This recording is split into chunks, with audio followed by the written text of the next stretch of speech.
Welcome to Spiritual Calisthenics. Christ is in our midst. On July 3rd, we commemorate Saint Hyacinth, the martyr of Caesarea, and Theodotos and Theodota, the martyrs. Saint Anatolius, Patriarch of Constantinople, Saint Gerasimos, the holy martyr of Karenesi, and the translation of the holy relics of our Father among the Saints, Philip, Metropolitan of Moscow. Regarding Saints Hyacinth, the martyr of Caesarea, and Theodota, the martyrs. The martyr Hyacinth was from Caesarea of Cappadocia, was the chamberlain of Emperor Trajan. On being constrained by the emperor to partake of the sacrifice offered to idols, and not wishing to do so, he was shut up in prison without food, where he gave up his spirit to God in the year 108. Your martyr, O Lord, in his courageous contest for you, received as the prize the crowns of incorruption and life from you, our immortal God. For since he possessed your strength, he cast down the tyrants, and wholly destroyed the demon's strengthless presumption. O Christ God, by his prayers, save our souls, since you art merciful. Regarding Saint Anatolius, Patriarch of Constantinople. Saint Anatolius was a priest from Alexandria, who had been ordained deacon and perhaps also priest by Saint Cyril, Archbishop of Alexandria.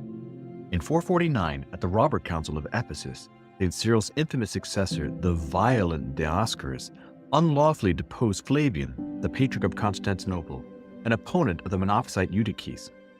Flavian, from the beatings which he received, died soon after. Dioscorus, thinking that the priest Anatolius would support him, consecrated him Patriarch of Constantinople in St. Flavian's stead. After he had been consecrated by Dioscorus, who at the time had not yet been deposed, Anatolius united with the Orthodox before the Council of Chalcedon in 451. He held a council of the bishops in Constantinople, at which the Orthodox tome of Pope Leo, which Dioscorus had not allowed to read at the Robber Council, was read and approved. This is one of the reasons why Pope Leo is considered so critical for the Council of Chalcedon, because it firmly shows that Christ had two natures, human and divine, and was not Monophysite. He condemned Nestorius, Eutyches, and his unlawful actions, Dioscorus. So all three of these big heresies, Nestorius, who saw Jesus Christ as almost like this Jekyll and Hyde, the human and divine completely separate, and Dioscorus, who was very violent in the way that he did things. Saint Anatolius reposed in the year 458. Some ascribe to this Anatolius the hymns of Vespers and the praises in which the Theotokos are labeled Anatolios Tikara, but others, which may be more correct, to another with the same name, was from the monastery of Stadium, and a disciple of St. Theodore the Studite, whose epistle to this Anatolius is still extant.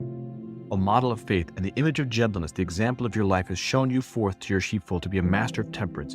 You obtain thus through being lowly gifts from on high, and riches through poverty. Anatolius, our Father and priest of priests, intercede with Christ our God that he may save our souls.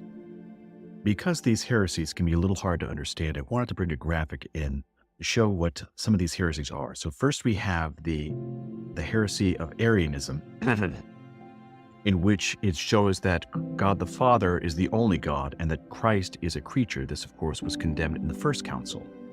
Then we have the second council, which reaffirmed Christ as God, but also condemned Apollinarianism, which shows us that that which is not assumed is not healed. This is from Saint Athanasius. Then we have Nestorianism condemned, which shows that Christ is not two separate persons, a Jekyll and Hyde kind of situation smashed into one person, nor is he one person where his natures have either fused or his divine had completely supplanted the human, in which case he's basically God masquerading in a meat suit. These are the heresies that have been condemned in the councils, which is why we understand Jesus Christ as fully God, fully human, one person with two natures. He is not two people. He does not have only one nature. This is one of the reasons why we do our cross, and after the Council of Chalcedon, this was adopted. So we understand Father, Son, Holy Spirit, one God, and Jesus Christ, fully God, fully human. From St. Paul's letter to the Romans. Brethren, I am speaking to you Gentiles. Inasmuch then as I am an apostle to the Gentiles, I magnify my ministry in order to make my fellow Jews jealous, and thus save some of them. So in other words, St. Paul, who is known as the apostle to the Gentiles, is preaching to them, telling them, I want to make the Jews jealous. I want to showcase you. For if their rejection means the reconciliation of the world, what will their acceptance mean but life from the dead? If the dough offered as first fruits is holy, so is the whole lump. And if the root is holy, so are the branches. But if some of the branches were broken off, and you, a wild olive shoot, this meaning the Gentiles, were grafted in their place to share the riches of the olive tree, do not boast over the branches. If you do boast, remember, it is not you that support the root, but the root that supports you.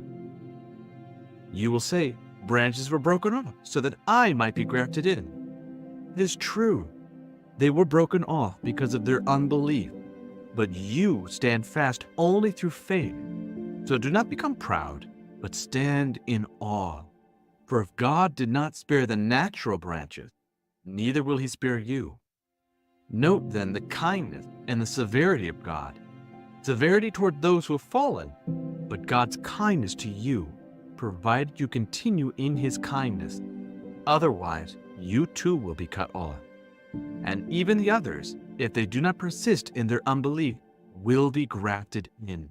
For God has the power to graft them in again. For if you have been cut from what is by nature a wild olive tree, and grafted, contrary to nature, into a cultivated olive tree, how much more will these natural branches be grafted back into their own olive tree? Meaning that we never lose hope that if someone apostates, that there is still hope that they can come back, that they too can be saved. The reading according to St. Matthew. The Lord said to his disciples, "All things have been delivered to me by my Father, and no one knows the Son except the Father, and no one knows the Father except the Son, and anyone to whom the Son chooses to reveal him. Come to me, all who labor and are heavy laden, and I will give you rest." So all of those who are laboring, all of us who are full of our anxieties, our worries, our stresses, if we come to Christ, he will take it from us. He will give us real rest from our anxiety. Take my yoke upon you and learn from me. Now, what does that mean? A yoke is the contraption that is put over cows and horses. And there would often be, for a yoke of oxen, 2 oxen. So Christ is saying, I will take the weight. So usually you would have a more senior ox training the younger ox. And this would be the ability for the other ox to learn, but also to rest. So that ox is pulling the majority of the weight. So Christ is going to take the majority of the weight from us. Take my yoke upon you and learn from me, for I am gentle and lowly in heart, and you will find rest for your souls.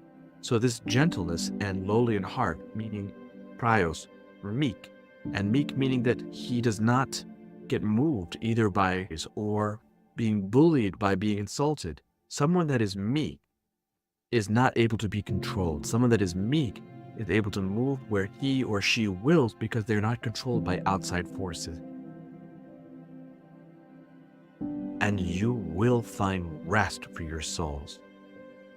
For my yoke is easy and my burden is light.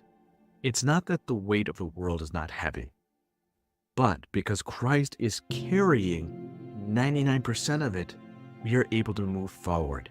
He is able to save us.